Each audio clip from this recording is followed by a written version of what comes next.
Hello friends, स्वागत है आपका हमारे YouTube channel Saurabh BMS classes में।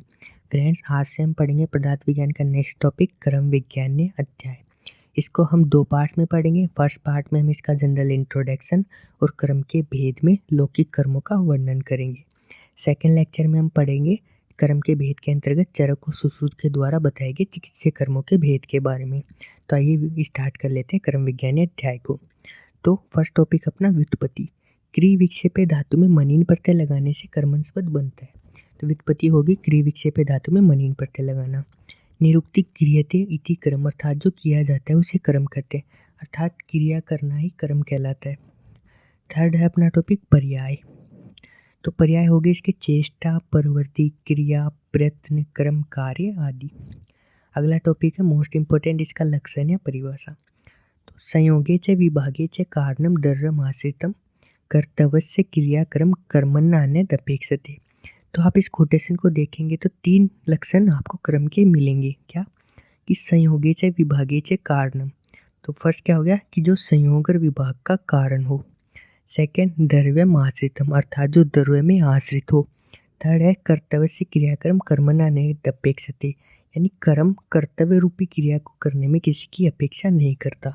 तो कर्म के तीन लक्षण हो गए कि जो संयोग विभाग का कारण हो, द्रव्य में आश्रित हो और कर्तव्य रूपी क्रिया को करने में किसी की अपेक्षा नहीं करता हो।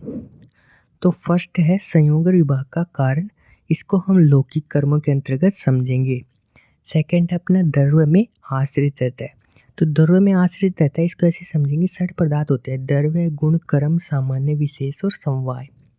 तो द्रव्य आश्रय स्थान है, उसमें गुण और कर्म आश्रित रहते हैं द्रव्य के अंदर। तो गुण और कर्म द्रव्य के अंदर आश्रित रहते हैं, तो कर्म का आश्रय स्थान क्या हो गया, द्रव्य, यानी कर्म द्रव्य में आश्रित रहता है। थर्ड है अपने कि कर्म कर्तव्य रूपी क्रिया को करने में किसी की अपेक्षा नहीं करता, अर्थात कर्म उस कर्तव्य रूपी क्रिया को स्वतंत्र रूप से कर सकता है, उसको किसी की हेल्प की आवश्यकता नहीं है। अगला टॉपिक रहेगा अपने कर्म के भेद के बारे में। तो आयुर्वेद में कर्म के दो भेद माने गए हैं, लौकिक और आध्यात्मिक। तो लौकिक कारिकावली के अनुसार 5 लौकिक कर्म बताए गए हैं। कौन कौन से? उत्क्षेपण, अपक्षेपण, आकुंचन, प्रसारण और गमन। तो आइए पहला उत्क्षेपण कर्म के बारे में अपने पढ़ लेते हैं। तो फर्स्ट कर्म है अपना उत्क्षेपण।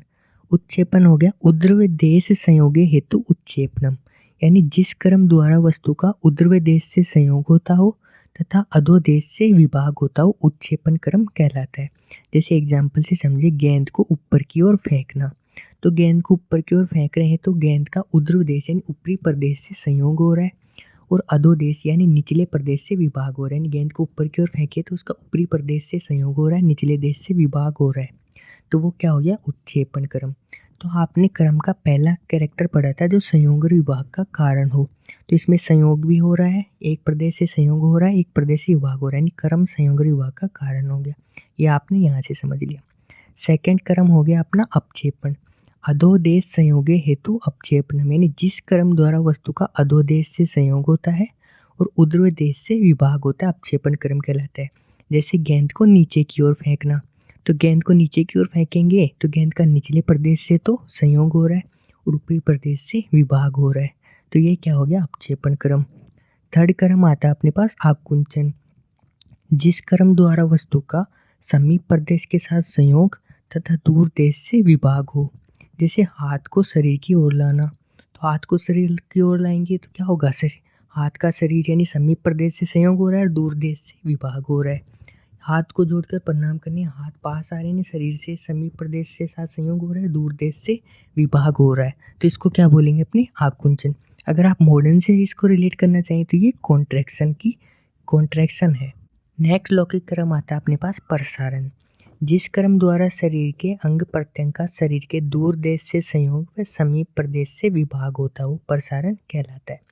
जैसे हाथों को शरीर से दूर ले जाना, तो हाथों को शरीर से दूर ले जाएंगे तो शरीर की समीप प्रदेश है शरीर, तो उससे तो उसका विभाग हो रहा है और दूर प्रदेश से उसका संयोग हो रहा है, तो ये क्या हो गया, प्रसारण। अगर आप इसको मॉडर्न से कोरिलेट करना चाहें तो ये हो गया एक्सटेंशन से। ठीक, हाँ। अब नेक्स्ट कर्म आ रहा है अपने पास लास्ट वाला, गमन। गमन क्या होता है, अन्यत्र सर्वगमनम, अर्थात इसमें गति की दिशा निश्चित नहीं होती, अनिश्चित दिशा में गति गमन कहलाती है।